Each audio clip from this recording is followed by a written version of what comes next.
Good morning बच्चों। मैं अभी जो आपके सामने जो दिखा रहा हूँ वो इंट्रोडक्शन का पार्ट है। हालांकि जब ये वीडियो आपके पास जब अवेलेबल होगा तब तक मैं बता दूं कि मैंने पॉलिटी की जो पूरी सिलेबस है ऑलरेडी ख़त्म कर दिया है।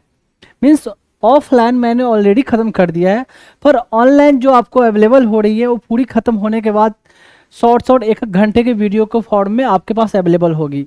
हालांकि जब क्लास ली गई है तो क्लास लॉन्ग, लगभग एक क्लास 3.5 आवर 4.5 आवर ऑलमोस्ट इतना चला है। पर ऑनलाइन जो आपके पास अवेलेबल होगी वो काट कर 1 आवर के अप्रॉक्स आपके पास अवेलेबल होगा। क्योंकि अगर ऑनलाइन पूरी क्लास को एक साथ अगर आप पढ़ेंगे या सुनेंगे तो काफ़ी हेक्टिक या बोरिंग जैसा हो जाता है ऑनलाइन के फॉर्म में।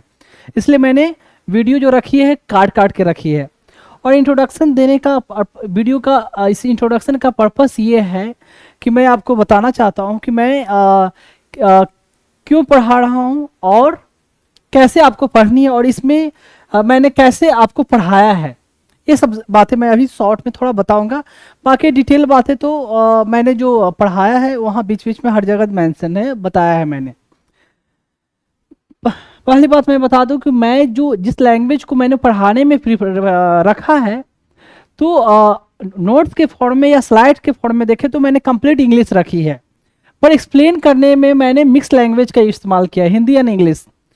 ये इस पर्पस से क्योंकि इंडिया के जो मैक्सिमम स्टेट का है तो मैक्सिमम स्टेट में मैक्सिमम बच्चे हैं कुछ को छोड़कर जो हिंदी समझ लेते हैं।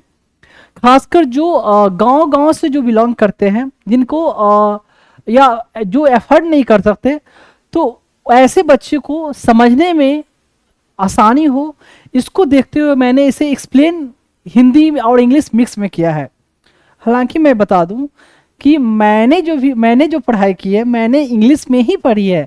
मेरे लिए भी हिंदी में एक्सप्लेन करना बहुत सारे बातों को डिफ़िकल्ट हुई है। तो कोई नहीं, फिर भी मैंने जितना हो सका है अच्छे तरीके से डिटेल तरीके से मैंने एक्सप्लेन करने की कोशिश की है। एक तो ये कि वो मैंने इस लैंग्वेज को प्रीफर किया, ठीक है। दूसरी बात मैं बता दूं कि जो मैंने चैप्टर जो पढ़ाया है तो आपको जैसे बुक में जो चैप्टर दी होती है कि एक चैप्टर नाम है उस चैप्टर के बारे में, ठीक है, पर ये पॉलिटी जो है समझने के हिसाब से देखा जाए तो ऐसे पढ़ाया नहीं जा सकता। ऐसे पढ़ाया नहीं जा सकता। मैं अपना एक्सपीरियंस भी बता रहा हूँ उस आधार पर, और जैसे जैसे डिफरेंट डिफरेंट इंस्टीट्यूट में पढ़ाई जाती है उसके आधार पर। क्योंकि मैं आपको बता दूं कि मैं बड़े बड़े इंस्टीट्यूट या ऑर्गेनाइजेशन गवर्नमेंट हो या प्राइवेट में हर जगह से बिलोंग कर चुका हूँ, तो मुझे पता है कैसे कहाँ क्या होती है। तो अगर मैंने एक चैप्टर को पढ़ाया है ना तो नोट्स के फॉर्म में बता दूं या जो स्लाइड के फॉर्म में जो मेंशन है आपको, वो एक चैप्टर के लिए पूरी मैंने नोट्स के फॉर्म में मेंशन किया है। पर एक चैप्टर को पढ़ाते वक्त मैंने डिफरेंट कई चैप्टरों को कवर किया है। जैसे उसमें कोई नाम भी आया, कोई डिटेल कुछ के बारे में आया, तो उसको मैंने डिटेल उसी समय मैंने खत्म कर दिया है। तो ऐसा नहीं है कि आप जब एक चैप्टर को मैं पढ़ा रहा हूं तो इस चैप्टर पर फोकस करोगे, क्योंकि अगर मैं सारे चैप्टर को या डिफरेंट सब्जेक्ट को भी बोलूं, अगर उनको लिंक करके ना पढ़ाऊं तो फिर एक टीचर को पढ़ाने का कोई मतलब ही नहीं बनता। बुक में तो सेम चीज वैसे मेंशन है तो कोई भी पढ़ ले, तो टीचर की क्यों जरूरत है? टीचर की जरूरत है कि आप अच्छे तरीके से समझ सके, और अच्छे तरीके से आप तभी समझ सकोगे जब मैं सारे को आपको लिंक करके पढ़ाऊंगा, ठीक है। तो आप इसका इंतजार आप नहीं करोगे कि वो चैप्टर जब आएगा तो ही मैं पढ़ूंगा। मैं क्लियरली बता दूं, मैंने अगर मेरा आप 1 घंटे का वीडियो अगर आप सुनते हो तो उसको आपको कवर करने के लिए 4 to 5 आवर आपको पढ़ना पड़ सकता है। जैसे कि एक चैप्टर सिंपल नाम मैं देता हूं, सपोज मैं पढ़ा रहा हूं हिस्टोरिकल बैकग्राउंड इंडियन पॉलिटी की पहली चैप्टर है, उसे पढ़ा रहा हूं। तो उसे पढ़ाने में हिस्ट्री के बहुत सारे चैप्टरों की बात आती है, तो मैं वहां उसको जाकर मैंने कवर किया है।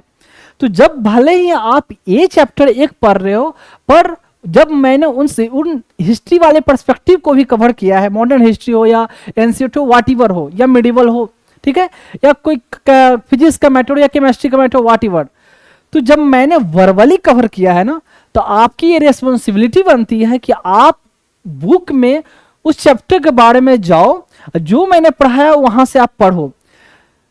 अब जब भी जाके पढ़ोगे तो जितनी बातें मैंने पढ़ाई, अगर उसको ध्यान से पढ़ा, अगर रिटेन रखा, तो आप उस चैप्टर को इजीली वे में आप समझ सकते हो, समझने में कोई डिफिकल्टी नहीं होगी।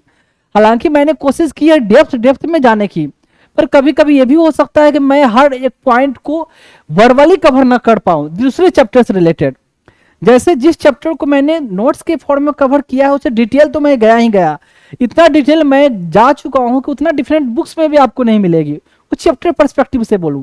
पर जिसको मैंने वर्बली कवर किया है ना, तो उसको माइट भी मैंने पूरी जितनी बुक है उससे बियॉन्ड नहीं गया, ठीक है, पर आपको बुक में जाकर पढ़नी है और आपको समझकर उसको याद करना है, ठीक है।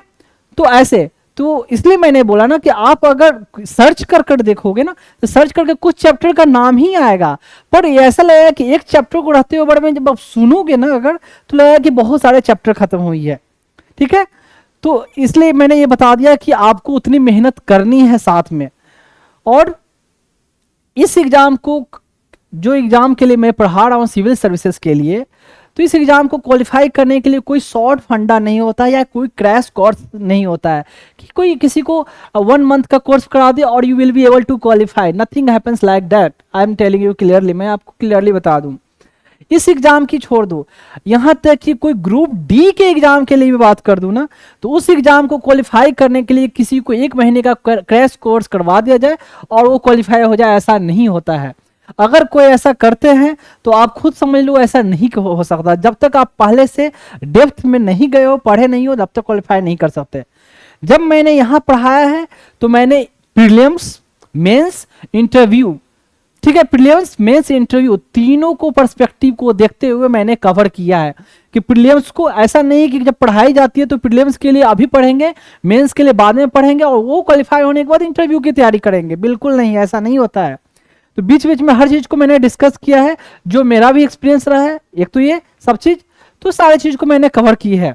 अब खुद पढ़ोगे, जब सुनोगे, देखोगे, तो आपको खुद ये पता चल जाएगा। देख, तो ये कोई, क्योंकि कुछ बच्चे ऐसे बोलेंगे कि मैं किसी चैप्टर को बहुत डिटेल में गया, बहुत डेप्थ में गया, तो क्यों डेप्थ में गया, मैं सब चीज दिखाऊंगा कि एग्जाम में कैसे कैसे क्वेश्चन पूछे गए हैं, कैसे लिखना है। जब ध्यान से वाकई में सुनोगे, क्वेश्चन देखोगे मतलब मैं सब दिखाऊंगा सामने, तो आपको लगेगा कि इतना भले ही डेप्थ में पढ़ाया है, पर ये इतना डेप्थ, ये भी फिर भी ऐसा नहीं कि बहुत डेप्थ है, इतना हमें जानना है। क्योंकि जिस एग्जाम के लिए पढ़ रहे हो ना, ऑफिसर के लिए, क्लास ए ऑफिसर, IAS, IPS, IFS और व्हाटएवर जितने सारे सर्विसेज उस एग्जाम के लिए पढ़ रहे हो, तो उस एग्जाम के लिए बच्चों के पास उतनी कैलिबर होनी चाहिए, क्योंकि उस ढंग से वहां आपको परफॉर्म करनी है, वहां काम करनी है। इसलिए मैं आपको बता दे रहा हूँ कि ऐसे आप कितने बच्चे सोचे हैं कि बहुत डिटेल टफ है, ये है, ये बकवास पढ़ा रहे, इतना जाने की जरूरत ही नहीं है। तो ऐसा अगर सोचोगे तो ऐसे क्वालिफाई होने से रहा नहीं हो सकते। जो फैक्ट है, जो फैक्ट बात है। अब कितना घंटा पढ़ना है, ये सब वो बीच बीच में मैं डिस्कस करूंगा। एक तो ये समझ गए कैसे पढ़ना, की लैंग्वेज में क्यों कवर किया और कितनी आपको मेहनत करनी है, ये बता दिया। मैं दूसरी बात मैं बता दूं कि मैं जो ये पढ़ा रहा हूं उसका पर्पस क्या है। उसका पर्पस मेरा क्या है कि बेसिकली ये पढ़ाना, एक तो बच्चों को मतलब जो गरीब बच्चे भी है वो भी समझ सके, एक तो ये, ठीक। दूसरी बात, इसको पढ़ाने का मेरा एक और पर्पस क्या है कि मुझे एक तरह से मैं बता दूं कि फंड रेज करना। उन बच्चों के लिए मैं फंड रेज करना चाहता हूं जो बच्चे ऑर्फेन या अनाथ है, जिनके कोई नहीं है दुनिया में, माँ बाप कोई नहीं है, ठीक है। तो उन बच्चों के लिए मैं फंड रेज कर रहा हूं। और दैट्स मैं पर्सनली बता दूं कि मेरा ये जो ड्रीम है, गोल है, लक्ष्य है, व्हाटएवर बोले आपको, कि इंडिया के हर स्टेट से मिनिमम मैं एक बच्चे को मैं अडॉप्ट करूं, मिनिमम एक, हर इंडिया के हर एक स्टेट से। तो उसे, उन बच्चों को नर्चर करने के लिए, नरिश करने के लिए, परवरिश करने के लिए मुझे सफिशिएंट अमाउंट की जरूरत है। तो उसके लिए एक तो ये पढ़ा रहा हूं ताकि मैं फंड रेज कर सकूं बच्चों के लिए, ठीक है। एक चीज मैं बता दूं कि जो मैं पढ़ाऊंगा तो मैंने जिस टाइप की जो आपको क्वालिटी दी है, आपको ये देने की कोशिश की है, तो आपको अगर किसी इंस्टीट्यूट में आपने पढ़ा होगा या जिन्होंने भी पढ़ा होगा, आप कंपेयर कर लेंगे, मैंने मैक्सिमम से मैक्सिमम बेस्ट से बेस्ट देने की कोशिश की है। ठीक है, तो ऐसा नहीं है कि मैं ही बेस्ट हूँ, बेस्ट तो कोई भी हो सकते हैं, पर डिफरेंट डिफरेंट इंस्टीट्यूट में भी अच्छे तरीके से पढ़ाई जाती है, पर उनका टाइम कंस्ट्रेंट, मतलब टाइम की कमी हो जाती है कि वो 2.5 घंटे या 3.5 घंटे का होता है एक क्लास, मतलब पर डे का क्लास। तो 9 महीने 10 महीने 11 महीने में सिलेबस खत्म करते हैं, तो कैसे खत्म कर पाएंगे? मैं भी रह चुका हूँ वहां से, तो मुझे पता है, पर मेरे पास ऐसा कोई रिस्ट्रिक्शन है नहीं, तो मैंने पूरी डिटेल में पढ़ाई है। तो मैं बता रहा था उन बच्चों को, फंड बच्चों के लिए देखिए, आप कितने लोगों ने मुझे बोला कि आप कितना भी अच्छा पढ़ा लो, आप फंड रेज नहीं कर सकते ऑनलाइन के जरिए। ट्रू, चलो कोई मान लिया भी जाए, पर जिनको ये खुद रियलाइज होगा वो खुद देंगे, कोई कंपलसरी नहीं है। और कि कोई ऐसा मेरे पढ़ाने में ऐसा नहीं है कि जब तक आप लिंक को पेमेंट नहीं करोगे आप आगे देख नहीं सकते। आराम से सबके लिए ओपन है, सब लोग देख सकते हैं, उसमें कोई रिस्ट्रिक्शन नहीं है। तो देने की जब इच्छा हुई, जो मैं काम कर रहा हूँ, मैंने भी कभी नहीं सोचा था कि I will be able to do this thing, या मुझे ये काम करूंगा। जैसे आम लोगों की तरह सबकी होती है कि एक अफसर बनकर बढ़िया से एक अच्छी तरीके से लाइफ गुजारनी है। मैंने भी लगभग जब आप लोग की उम्र में था तो ऐसे ही सोचा था, पर कब लाइफ में क्या चेंज हो जाती है पता नहीं होता, और कब हो जाता है। तो ऐसे जिनको खुद लगेगा अगर ईश्वर ने, खुदा ने, अल्लाह ने, वाहिगुरु ने और जीसस ने जब मुझे ये अपने आप में मन में ये करने के लिए लाया भावना, तो सामने वाले के मन में खुद आ जाएगी। ठीक है, तो ये है। एक बात और बता दूं, जो चैनल हो गई या यूट्यूब की चैनल, फेसबुक, ट्विटर, इंस्टाग्राम, उसके बारे में डिटेल, वो मैं चैप्टर जब खत्म होगा, चैप्टर खत्म मतलब इस टॉपिक को या हर क्लास के खत्म होने के बाद मैं उसको दिखा दूंगा। और अभी जो वीडियो अब अवेलेबल होगी इंट्रोडक्शन वाली, लगभग ऑलमोस्ट हर क्लास में मुझे ये डालना पड़ेगा, फिर बाद में ऐसा होगा कि मैं नहीं डालूंगा। ठीक है, तो एक तो ये जो भी पेमेंट का ऑप्शन है वो स्क्रीन पर ये यूपीआई आईडी या जो भी आपका हो बार कोड, वो आपको दिख जाएगा। आप जो भी पेमेंट करो, आप एज ए फी पेमेंट करो, भले आपकी मन है या ना माने, नहीं मन है तो मत करो, ये आपकी विश है। ठीक है, लेकिन मैं आपको बता दूं, आप जो भी पेमेंट करें तो मुझे एज ए गुरु मानकर भले ना करे, या फी मानकर ना करे, या करें आपको या फिर भी ना करे, तो ये मान कर करे कि आप एहसान कर रहे हो मुझ पर, आप मान सकते हो, मुझे कोई प्रॉब्लम नहीं है। मीन्स आप ये मान सकते हो कि आपने पेमेंट कर कर विकास कुमार पर एहसान किया, पर मैं आपसे ये रिक्वेस्ट करूंगा, तो उन बच्चों पर ये मानकर आप मत पेमेंट करना कि उन बच्चों पर एहसान कर रहे हो। क्यों मैं आपसे ये बोल रहा हूँ? क्योंकि मैं जो काम कर रहा हूँ ना, मैं एक्सेप्ट ये नहीं करता हूँ कि मैं जो कर रहा हूँ उन बच्चों पर एहसान कर रहा हूँ, बिल्कुल नहीं। हमें ईश्वर ने दिया, खुदा ने, भगवान ने, जीसस ने, वाहिगुरु ने हमें इतनी ब्रेन दी, तो इसलिए मैं ये कर पा रहा हूं। अगर वो नहीं दे पाते तो मैं नहीं कर पाता। ठीक है, तो जो भी दिया हुआ उनका है, इसलिए मैं कर पा रहा हूं। तो इसलिए वो बच्चे बेचारे ऑलरेडी बहुत एहसान में जब रह चुके हैं। एक बच्चे को बिना माँ बाप का पलना बड़ा होना कितना डिफिकल्ट होता है, खुद सोच कर देखो। जब एक बच्चे की माँ चली जाए या 1-2 दिन के लिए, तो कितना बच्चा रोता है, तो उन बच्चों की हालत क्या रही होगी। तो इसलिए आप मुझ पर एहसान मान सकते हो, मानना कोई प्रॉब्लम नहीं है। आई विल एक्सेप्ट डेट, आपने मुझे जो भी दिया, फी दिया, इवन 1 रुपया भी आप देते हो मुझे, तो मैं मानूंगा कि आपने एहसान किया। पर ये मत मानना कि आपने बच्चों पर एहसान किया, क्योंकि वो बच्चे ऑलरेडी एहसान में दबे हुए हैं।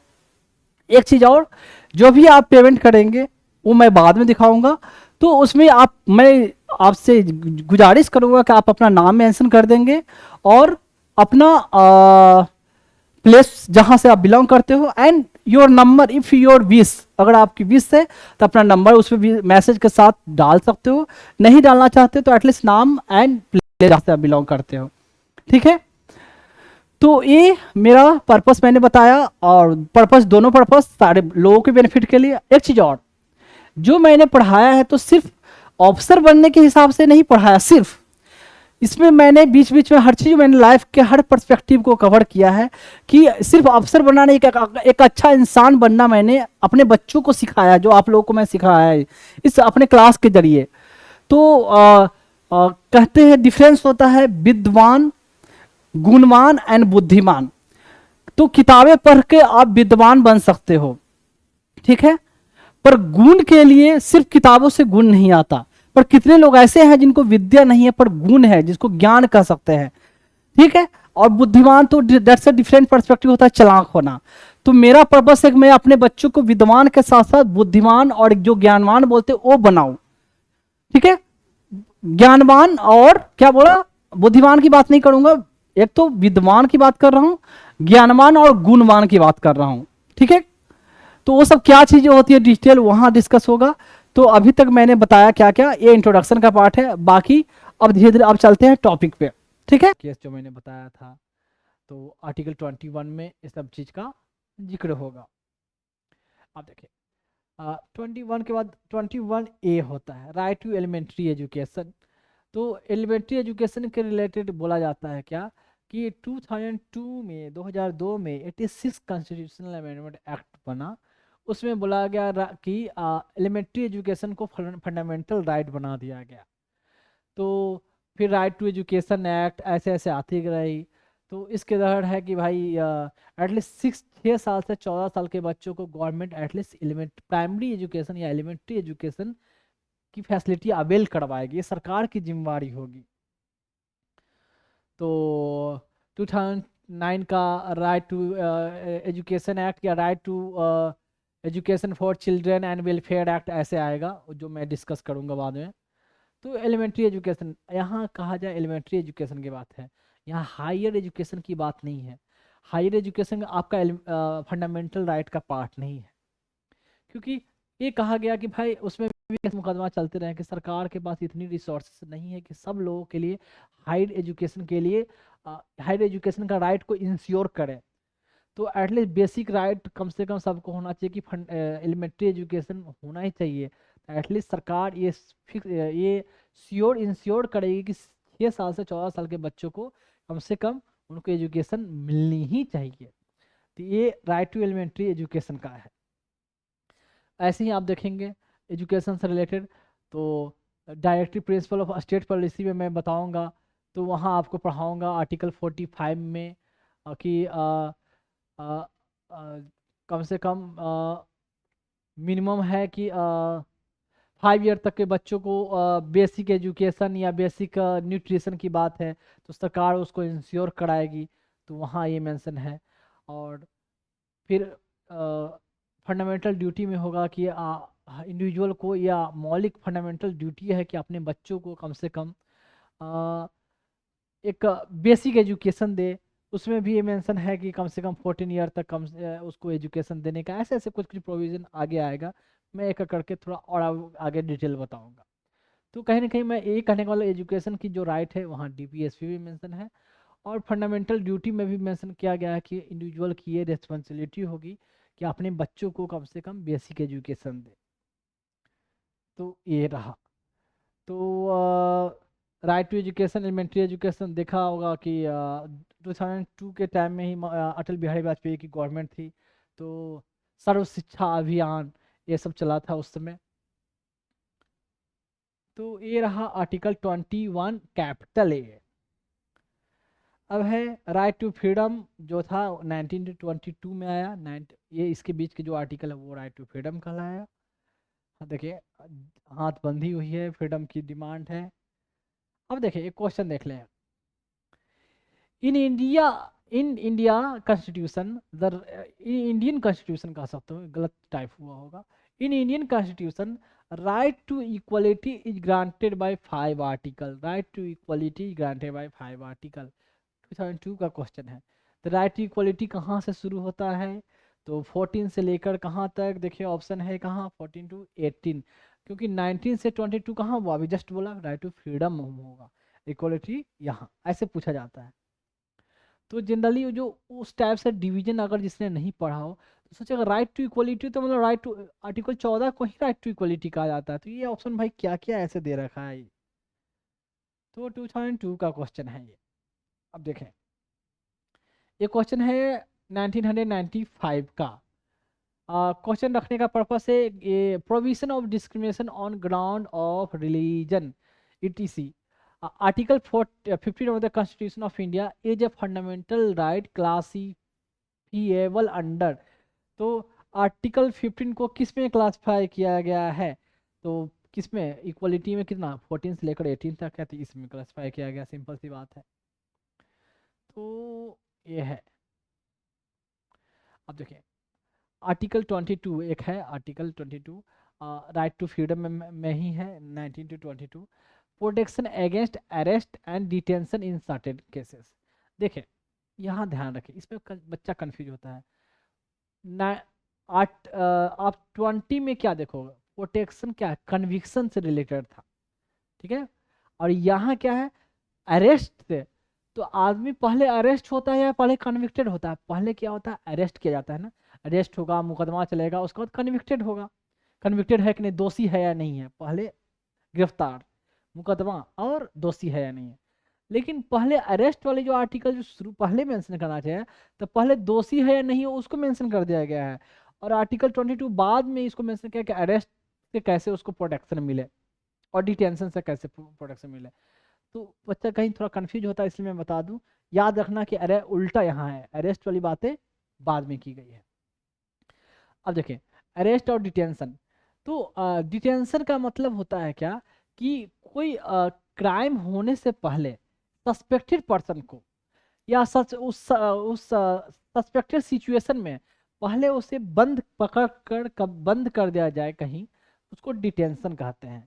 और अरेस्ट का कंसेप्ट कब आएगा, जब किसने क्राइम, कोई सस्पेक्ट हुआ कि क्राइम किया है इसने, उसके बाद उसे लीगल प्रोसेस के द्वारा, जो भी प्रोसेस हो उसके द्वारा उसके अरेस्ट किया, गिरफ्तार किया जाता है, तो होगा वो अरेस्ट का वहाँ अरेस्ट वाली मैटर वहाँ आएगी। और डिटेंशन मतलब उसने क्राइम अभी तक किया नहीं है, तो पहले उसे आप कह सकते हो कि उसे प्री ऑक्युपाइड कर दिया गया, तो उसे कहा गया डिटेंशन। अरेस्ट के बारे में कहा गया कि अगर किसी को अरेस्ट किया जाता है तो उसको ग्राउंड आपको बताना है, किस ग्राउंड पर आपको अरेस्ट किया गया है। उसके अलावा अरेस्ट करने के बाद 24 आवर के अंदर उसे मजिस्ट्रेट के सामने प्रोड्यूस करना है। और मजिस्ट्रेट अगर फर्दर अगर अगर मजिस्ट्रेट अगर फर्दर नोटिफाई करता है, वो अगर या सर्टिफाई करता है कि इसको फर्दर और डिटेंशन मतलब या जुडिशरी कस्टडी में रखा जाए या पुलिस कस्टडी में रखा जाए, तो ही आप फर्दर उसे आप उसे जेल में रख सकते हो। और उसे फेयर रिप्रेजेंटेटिव मतलब उसको लीगल रिप्रेजेंटेटिव मतलब वो वकील रखने का उसे अधिकार है, ताकि वकील अपने लिए अपने रिप्रेजेंटेटिव के तौर पर या अपने आप को रिप्रेजेंट करने के लिए कोर्ट में वकील रख सकता है। इसका उसके उसे राइट है पर्सन को। तो ये होता है प्रोटेक्शन अगेंस्ट अरेस्ट। अब है कुछ केसेस में है कि उसको ग्राउंड मेंशन नहीं किया जा सकता कि तुमको क्यों अरेस्ट किया, जैसे कि कोई फॉरेन एलियन हो जो टेररिस्ट हो, तो उसको ग्राउंड ग्राउंड अरेस्ट, टेररिस्ट कोई पकड़ाया कमाल जैसे मुंबई टेररिस्ट अटैक में, उसको अरेस्ट करने के लिए उसको ग्राउंड ग्राउंड मेंशन करते गए, तो उसको ग्राउंड मेंशन करने की जरूरत नहीं है। पर देखिए उसे भी एक लीगल रिप्रेजेंटेटिव रखने का उसे भी राइट दिया गया, उसका भी एक वकील था। I think Ram Jethmalani was his lawyer. हाँ राम जेठ, मैंने कहीं पढ़ा था कि उसको जो डिफेंड कर रहे थे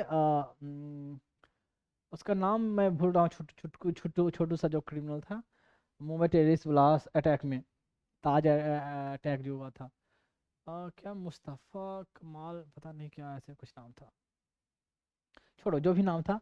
पर उससे भी कहा गया कि आप अपना लीगल रिप्रेजेंटेटिव मतलब आप अपना अपने आप को कोर्ट में जब प्रोड्यूस किया तो आपका कोई रिप्रेजेंटेटिव हो सकता है, वकील रखने का उसे भी राइट मिला। तो ये हुआ डिटेंशन इन।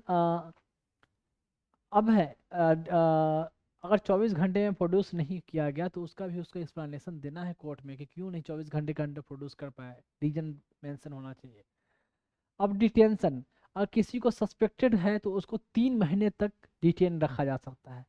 अगर 3 महीने से ज़्यादा डिटेन रखा जाता है तो उसके लिए एक एडवाइजरी कमेटी बनेगी, वो ग्राउंड मेंशन करेगी किस केस में और क्यों इससे ज़्यादा किसी को डिटेन रखा जा सकता है। तो उसका भी एक कंडीशन है ऐसे डिटेंशन का। तो वो सब जो मेंशन है आर्टिकल 22 में मेंशन है डिटेंशन के रिलेटेड। तो ये रहा डिटेंशन। अब देखें, अब है तो इसमें बहुत सारी बातें, पर इतना एटलीस्ट कम से कम इतना। अब है राइट अगेंस्ट एक्सप्लॉयटेशन। तो एक्सप्लॉइटेशन मतलब होता है शोषण के अगेंस्ट राइट। तो 23 एंड 24 क्या है देखें। 23 में कहता है provision of traffic in human beings and forced labour. 23 मतलब ह्यूमन बींग का ट्रैफिक नहीं किया जाता, मतलब कहने का मतलब एंड फोर्स्ड लेबर। तो देखिए पहले क्या होता था कि आदमी को है जो बेगार समझकर यहाँ से वहाँ बेचा जा रहा है। एंड जैसे कि फीमेल को भी, ह्यूमन बीइंग मतलब फीमेल को भी as a sex sex racket या प्रोस्टिट्यूशन के लिए बच्चों को देखा है, फीमेल बच्चों को यहाँ से वहाँ ले जाते हैं, व्यापार करते हैं, बिजनेस करते हैं, सेक्सुअल एक्टिविटी में इन्वॉल्व करके वीडियो बनाना या पैसे कमाना, या जैसे या जो भी कह सकते हो आप, कहीं कहीं ऐसे रेड लाइट एरिया जो है वहाँ, तो ये सब एक्टिविटी चलती है। तो उसमें कहीं कहीं से बच्चों को खरीद कर लाते हैं या थोड़ा बड़े को एडल्ट और उन्हें रखते हैं, बिजनेस करते हैं, पैसे कमाते हैं। तो ह्यूमन का ट्रैफिक इस तरीके से आप नहीं क्या कर सकते। या ह्यूमन के ट्रैफिक कर कर उनका ऑर्गन बेचने का काम, आँख निकाल कर, किडनी निकाल कर, लीवर निकाल कर, हार्ट निकाल कर, तो ये सब के लिए ट्रैफिक इन ह्यूमन बीइंग मतलब ह्यूमन का लेन देन व्यापार करना आदमी का, ये अलाउ नहीं है। And forced labour, forced labour कहने का मतलब कि पहले क्या होता था, दास प्रथा, आ, नौकरशाही, नौकर वाली प्रथा की, किसी को जबरदस्ती काम करा रहे हैं, कोई शुरू से ही उसका पूरा खानदान, कहने का मतलब आपका बेगार के तौर पर काम कर रहा है, या कोई आप बिना अपनी इच्छा से नहीं, आपको किसी कर्ज तले जबरदस्ती फोर्सफुल्ली काम कर रहा है, या आप कह सकते हो कि कम जितना सैलरी देना चाहिए उतना सैलरी ना दे के भी आप उसको काम करवा रहे हो, बिगाड़ काम करवा रहे हो, तो उसको कहा जाता है फोर्स लेबर, बलपूर्वक काम करवाना। तो उसका भी प्रोविजन है, वो चाहे तो पर्सन कोर्ट में अप्रोच कर सकता है क्या। लेकिन बहुत सारे केसेस में ऐसे तो होते नहीं है, कोई बेचारा ऐसे काम कर रहा है, किसी को पता नहीं है, वो जानता भी नहीं कि कहाँ अप्रोच करना है, अगर गलती से अप्रोच किया तो उसको मरवा भी दिया जाएगा। लेकिन कानून में इसके लिए प्रोविजन है। अगर वो अप्रोच नहीं कर सकता तो उसका अदर प्रोसेस क्या है, PIL, पब्लिक इंटरेस्ट लिटिगेशन। उन लोगों के बदले कोई और अप्रोच कर सकती है। किसी फैक्ट्री में इनको बहुत सारे मजदूरों को कहीं से ला के एक्सप्लॉयट किया जा रहा है, कम सैलरी पर खटवाया दिया जा रहा है, कितने लोग इसमें मर भी जा रहे हैं, किसी को कोई परवाह नहीं। तो उनके लिए कोई और लिटिगेशन ला कोर्ट में लिटिगेशन फाइल कर सकता है। तो यह है provision of traffic in human being and forced labour. अब देखें, एक आई थिंक पहले देवदासी नाम का एक प्रथा चलता था, देवदासी। देवदासी आई थिंक कहीं कहीं मैंने मूवी में देखा था। Devadasi is the that female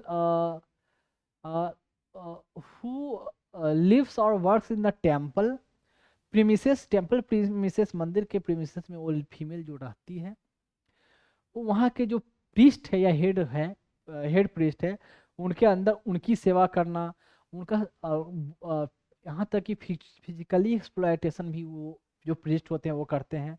उनको मानते हैं कि तुम यहाँ हमारी ही दासी हो, मंदिर की दासी हो, हमारी दासी हो, तो हमारे सर्व करने के लिए बनी हो।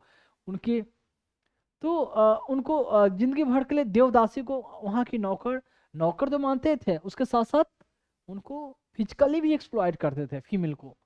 तो ये प्रथा बहुत चलती थी और उनको कोई राइट नहीं था कि आप अपने अलग लाइफ गुजार सकते हो, आपको मंदिर में रहना है और उस पुजारी के अंदर ही रहना है। पता नहीं सोसाइटी में कैसे एक्सेप्टेबल था और कैसे लोग इस चीज़ को चलते एक्सेप्ट करते थे, और उस पुजारी को बाबा महान कैसे मानते थे, ऐसे गंदे आदमी कैसे, पता नहीं कैसे क्या पहले सिस्टम चलती थी। तो ये रहा ऐसे देवदासी देवदासी वाली सिस्टम। तो provision of traffic in human being and forced labour. अब है 24 provision of employment of children in factories. अब देखिए फैक्ट्रीज में बच्चों को एम्प्लॉय नहीं किया जाता, रखा नहीं जाता, मतलब रोजगार नौकरी नहीं दी जा सकती। मतलब यहाँ भी देखें, इसके लिए बना चाइल्ड लेबर एक्ट बना, फिर 2017 में इसके लिए चाइल्ड लेबर एक्ट को उसको उसमें और विशेष प्रोविजन डाले गए 2016 में चाइल्ड लेबर एक्ट में। तो कुछ कुछ प्रोविजन है, मैं बता देता हूँ। जैसे क्या है कि कहा जाता है कि किसी भी बच्चे को आ, आप है जो होटल में, रेस्टोरेंट में, ढाबे पर, सर्कस में, 14 साल से कम के बच्चे को कहीं भी आप ढाबे ये सब में, कोई फैक्ट्री में या कह सकते हो दुकान में, आप इनको काम पर नहीं रख सकते, काम में नहीं लगा सकते। क्यों? क्योंकि उनका पढ़ने का पीरियड है, वो पढ़ाई में इंडल्ज हो। एक काम में लगे रहेंगे तो वो बच्चे जिंदगी भर दास ही रह जाएंगे, दास रह जाएंगे, सोसाइटी को उतना कंट्रीब्यूट नहीं कर पाएंगे जो उनके अंदर एबिलिटी हो, वो एबिलिटी बाहर भी नहीं आ पाएगी। तो नहीं अल्टीमेटली आएगा तो देश का ही तो लॉस है ना। तो इसके लिए कहा गया कि 14 साल के बच्चों को आप किसी काम में, व्यवसाय में नहीं लगा सकते। अब है, लेकिन 14 से ऊपर वाले काम कर सकते हैं। देखें, जो एडोलेसेंट कहा गया 14 टू अबव, 18 तक वाले, लेकिन उनको भी आप डेंजरस वर्क में, डेंजरस काम में, जिसको हैजार्डस वर्क हो, ऑक्यूपेशनल हैजार्डस फैक्ट्री हो, जहाँ माइंस की बात हो गई, जहाँ कह सकते हो कि रिस्क काम है, जैसे आप रिस्क कह सकते हो, जैसे इलेक्ट्रिक वाला हो गया, या कहीं हीट का भट्टी का काम हो, तो ऐसे हजार्डस वर्क में, या कहीं केमिकल जा एक्सपोजर वाले जो वर्क हो, या हैवी वजन वाले काम हो, तो जो भी हो, ऐसे केस में एडोलेसेंट को भी ऐसे ऑक्यूपेशन में आप इंडल्ज नहीं कर सकते। तो ये हुआ। लेकिन अगर आपका परिवार का बच्चा है और आप ऐसे ऑक्यूपेशन करते हो जो हैजार्डस नहीं है, ठीक है, तो उसमें और आपका बच्चा पढ़ाई करता है, पढ़ाई में प्रॉपर टाइम अपना देता है, तो उसके बाद वो कभी आपकी अगर हेल्प करता है तो उसके लिए प्रोविजन नहीं है। जैसे आप अगर कोई कोई दुकान चलाते हो, जनरल स्टोर चलाते हो, ठीक है, तो अब शाम में बच्चा कभी कभी घूमते घूमते आता है, कभी स्कूल गया, उसके बाद 7 बजे 8 बजे आया और पापा के साथ बैठकर आधा घंटा दुकान में कुछ वो भी कस्टमर को सामान देता है, तो ऐसे केस में उस पर चाइल्ड लेबर का केस नहीं लगाया जा सकता, या पुलिस उसे अरेस्ट नहीं कर सकती चाइल्ड लेबर की, you are employing child as a worker. तो वो हेल्प, अपने फैमिली का बच्चा मेंबर है जो हेल्प कर सकता है, सिर्फ हेल्प, मतलब उसके साथ है कि वो अपना पढ़ाई पर टाइम दे। तो कैसे पढ़ाई, स्कूल आपको दिखाना पड़ेगा कि हमारा बच्चा इस स्कूल में पढ़ता है, डेली स्कूल में जाता है, मेरा ही बच्चा है, और जो मैं काम है कोई हजार्डस वर्क नहीं है, तो सिर्फ आज थोड़ी कुछ देर आके हेल्प करता है, तो उसके लिए परमिटेड है। तो ये हुआ provision of employment of children in factories act article 24।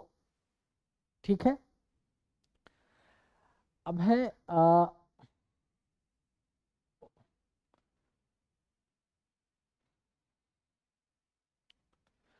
Right to freedom of religion.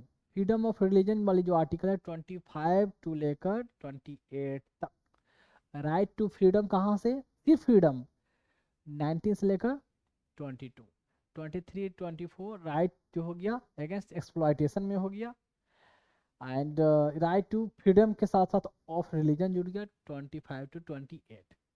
अब देखें, ये है, थोड़ा थोड़ा बता दूं, freedom of conscience and free profession, practice and propagation of religion 25 में।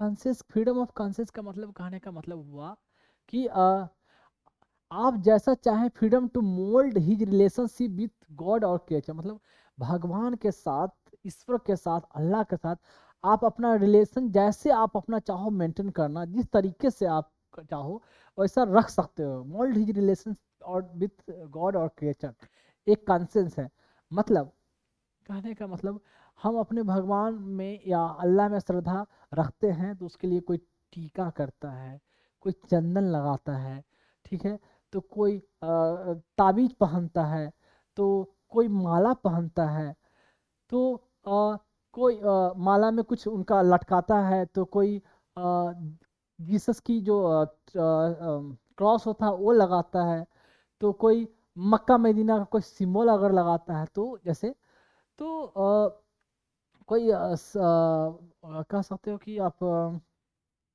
गुरु नानक साहब का कुछ अगर लॉकेट पहनता हो, तो उसको भगवान के साथ जैसा अपना रिलेशन रखना चाहता है, कंसेंस है, वो कर सकता है। जैसे पगड़ी बांधने का उनका कंसेप्ट है, या कृपान रखने का है, किसी को दाढ़ी रखने का है, उस रिलीजन से उसका उसका एसोसिएशन है कि हमारे जो कहते हैं कि मोहम्मद साहब जो थे वो भी दाढ़ी रखते थे इस तरीके से, तो लोग रखते हैं, वो कैप ऐसे पहनते थे तो रखते हैं, वैसा रिलेशन बनाते हैं। वो अल्लाह के साथ उनका रिलेशन बनाने का एक अपना अंदर का एक भावना हुआ, तो वो कहलाता है फ्रीडम ऑफ कॉन्शियस। तो इसकी आपको आज़ादी है, ठीक है। फ्री प्रोफेशन, प्रोफेशन कहने का मतलब कि आप ओपनली डिक्लेयर कर सकते हो कि मैं इस रिलीजन से हूँ, बिलीव, और इस रिलीजन में मेरा बिलीव है, विश्वास है। तो इसको छिपा कर रखने की भी जरूरत नहीं कि आपको छिपाना है, आप चाहो तो डिक्लेयर करो, I am Hindu, I am Muslim, I am ये, I am follower of this one, this god, या वॉट एवर। मैं ये हुआ फ्री, फ्री प्रोफेशन, प्रोफेस कर सकते हो। एंड प्रैक्टिस कर सकते हो, प्रैक्टिस करने का मतलब जैसे मन है आप अपना प्रैक्टिस, जो तरीका है आपका रिचुअल, जैसे जो रिचुअल करते हो, कोई हवन जलाता है, कोई अगरबत्ती जला के करता है, तो प्रैक्टिस कोई पूजा करके करता है, तो कोई नमाज पढ़ के करता है, वो प्रैक्टिस आप करने का आपका फ्रीडम है। ये हुआ practice. Propagation of religion, propagate कर सकते हो अपने रिलीजियस बिलीव को, किसी और में स्प्रेड कर सकते हो, फैला सकते हो कि हमारा रिलीजियस बिलीव ये है, प्रचार कर सकते हो अपने धर्म का, उसके लिए मना ही नहीं है। लेकिन किसी को आप फोर्सफुल्ली कन्वर्जन नहीं करवा सकते। प्रचार करते करते करते करते मतलब अपने धर्म की अच्छी बातें बताते बताते बताते किसी को, देखिए अल्टीमेटली आप फोर्स करो कि वो आप स्प्रेड करो, खुद से कन्वर्ट हो, इट्स उनकी विश है, लेकिन आप फोर्सफुल कर रहे हो, बार बार उसको परस्यूट जबरदस्ती कर रहे हो, और टॉर्चर हो गया कि मैं जाना नहीं चाहता फिर भी मुझे बार बार चर्च में बुलाता है, बार बार मुझे मस्जिद में बुलाता है, बार बार मुझे मंदिर में बुलाता है, हवन में पार्टिसिपेट करने को बोलता है, तो और तो फोर्सफुल कन्वर्जन करने की कोशिश करता है, तो उसका परमिशन नहीं है। ये हुआ आर्टिकल 25। अब देखिए आ, आ, ये तो इतना रिलीजन रिलीजन, मैं तो पहले भी मानता हूँ ना, पहले भी मैंने आपको बोला है, हिंदू हो या मुस्लिम हो या सिख हो या ईसाई हो, जैन हो, बुद्ध हो, कोई भी हो, पारसी हो, सब लोग कोई अल्लाह के नाम से जानते हैं, कोई भगवान के नाम से, वाहिगुरु के नाम से, ऐसे गॉड के नाम से। तो अल्टीमेट ऊपर में कोई एक ही होंगे जो सबको कंट्रोल करते, जो सबके लिए है, जो सबको प्यार करते, जिन्होंने ही सबको बनाया है। तो कोई इस नाम से कोई ऐसे सिर्फ उनको याद करता है। तो हमें आपस में जैसे आप हो, जैसे चलो कोई दिक्कत नहीं है, लेकिन किसी के साथ ये नफरत मत करो कि ही इज मुस्लिम और he is Sikh, he is Christian. वो अगर ऐसे करके अगर याद कर रहा हो, ऐसे करके कोई याद कर रहा हो, तो याद अल्टीमेटली उस भगवान, उस खुदा, उस राम, उन्हीं को याद कर रहा है। आप नाम अलग बोल रहे हो, वो कोई और अलग बोल रहे हैं, लेकिन अल्टीमेट हम लोग सब उन्हीं को ही याद कर रहे हैं। तो मैं इसलिए बोल रहा हूँ, कभी कभी होता है क्या कि देखिए, आप उनको याद करें, लेकिन ऐसा करेंगे किसी और को डिस्टर्ब ना हो। लेकिन कोई अगर आप लोग को अगर जैसे कोई अल्लाह को याद कर रहा हो, तो आपको उससे नफरत नहीं होनी चाहिए कि अल्लाह को याद, नमाज पढ़ रहा है।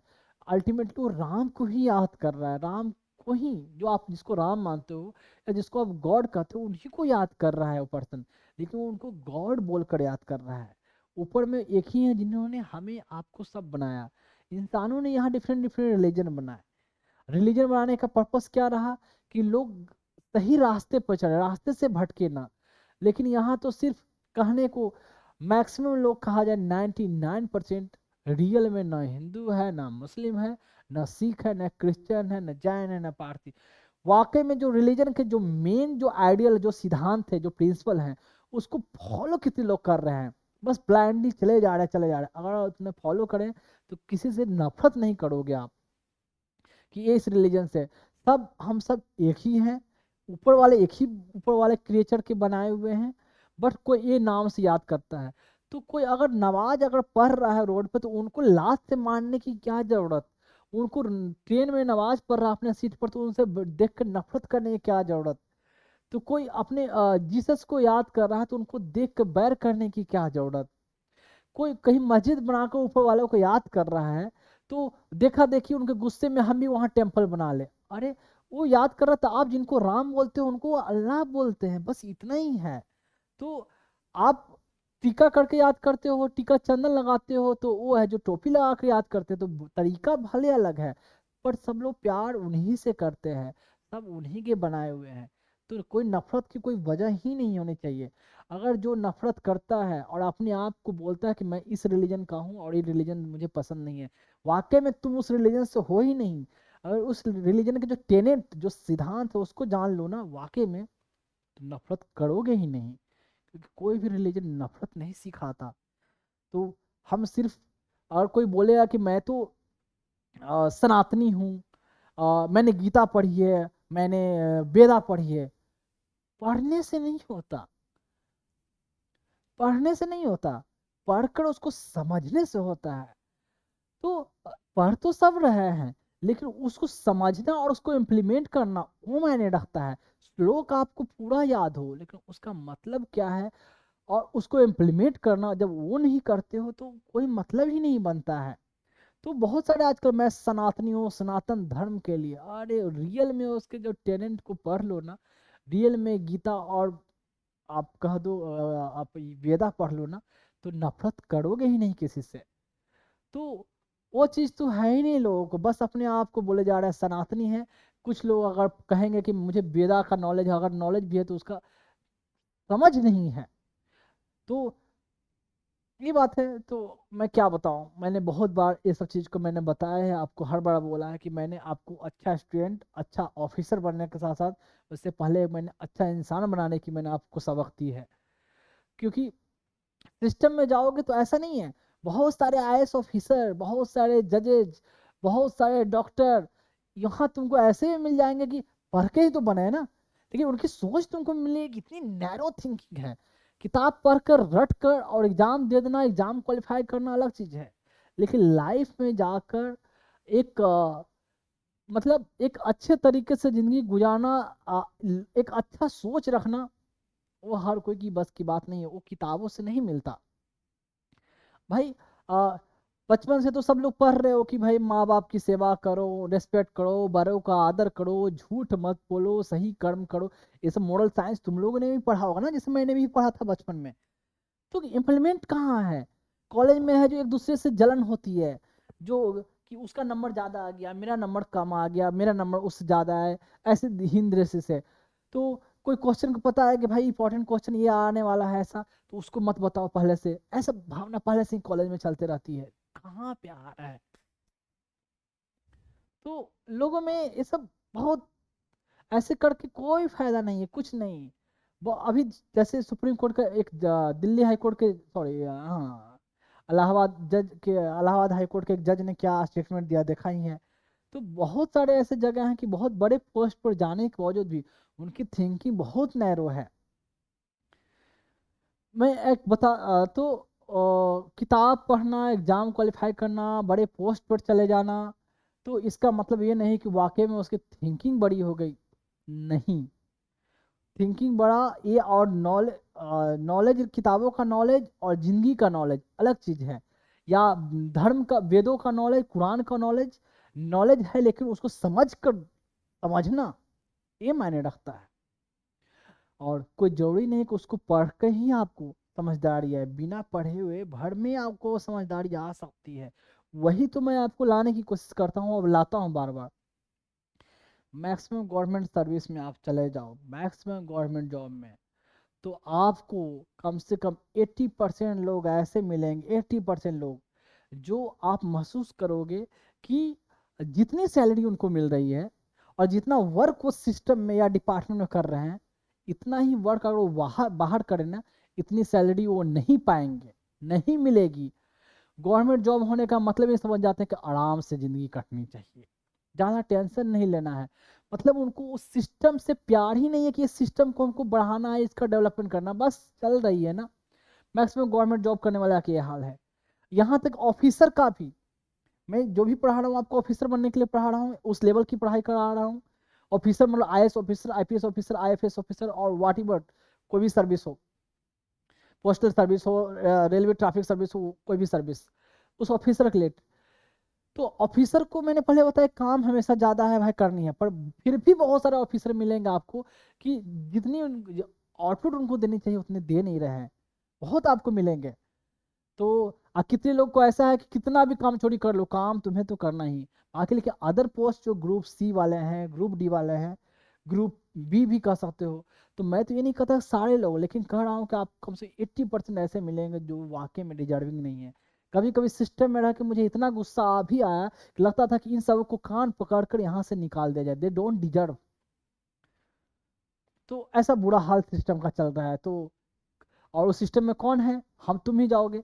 एक सिंपल सी बात, एक कोई अगर दरोगा बनता है ना, दरोगा की बात कर रहा हूँ ना, दरोगा बनते ही सबसे पहले उसके मन में आता है कि मेरा पोस्टिंग मैं ऐसे जगह से लूँ जहाँ मुझे पैसे ज़्यादा हो, जहाँ बालू का बिजनेस चलता हो, जहाँ से ऐसे रूट, ऐसा थाना जहाँ ट्रक उड़क का ज़्यादा हो, जहाँ भीड़ भाड़ ज़्यादा हो, रश ज़्यादा हो, जहाँ पैसे कलेक्शन ज़्यादा हो। ये थिंकिंग होती है। एक नौजवान यंग लड़का जो मात्र 22 साल का, 23 साल का, 21 साल का लड़का जो क्वालिफाई करके जा रहा है, वो ऐसा घटिया सोच लेकर जाता है सिस्टम में। और सिविल सर्वेंट में भी ऐसा हाल है कि ऐसा सोच लेकर जा रहा है। देखोगे जब जाओगे पर देखोगे, अब बहुत सारे खुद महसूस करोगे जो मैं आज बात बोल रहा हूँ, मैक्सिमम लोग को आपको लगेगा कि ये वाकई में सिस्टम के लिए डिजर्व नहीं करते हैं। एग्जाम पढ़ करते एग्जाम निकाल लिया, रट कर निकाल लिए, समझ जो भी एग्जाम में अच्छे आंसर लिख के, और इंटरव्यू में एकदम अच्छी अच्छी तो गोल मटोल बातें करके नंबर ले आए, वहाँ क्वालिफाई कर दिए। जाने के बाद शुरू में तो दिया, बाद में वो उन कामचोरों के साथ मिल गए और ऐसे ही क्यों टेंशन लेना यार, उससे क्या हो जाएगा, कुछ ज़्यादा मैं कर दूंगा तो मुझे कोई थोड़े ही ज़्यादा पैसे मिल जाएगी, थोड़े ही कोई ज़्यादा प्रमोशन मिल जाएगी, कोई थोड़े ही ज़्यादा नाम मिल जाएगा, कुछ ना मिले। पर वो तो दिख रहा है ना, उसने आपको ये ब्रेन देकर भेजा है ना।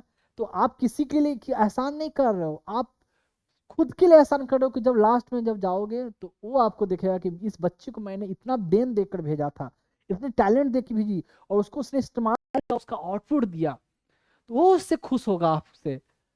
तो आप अल्टीमेटली सोचो कि आप जो भी करो उनको खुश करने के लिए, उनके लिए कर रहे हो, ना कि आप अपने जो सीनियर हैं उनको खुश करने के लिए कर रहे हो। ये भूल जाओ, उनके लिए करो, आप सब चीज़ सही से करो, सब चीज सही से होगा। अल्टीमेटली वो करने वाले हैं, वो देखेंगे ही देखेंगे। ना उनमें विश्वास हो उस पर में, तो भी आप अगर नेचुरल पावर में विश्वास करते हो, नेचर में विश्वास करते हो, तो भी अगर आप नेचर के लिए अच्छे करोगे तो नेचर आपके साथ अच्छा करेगा ही करेगा, नेचर।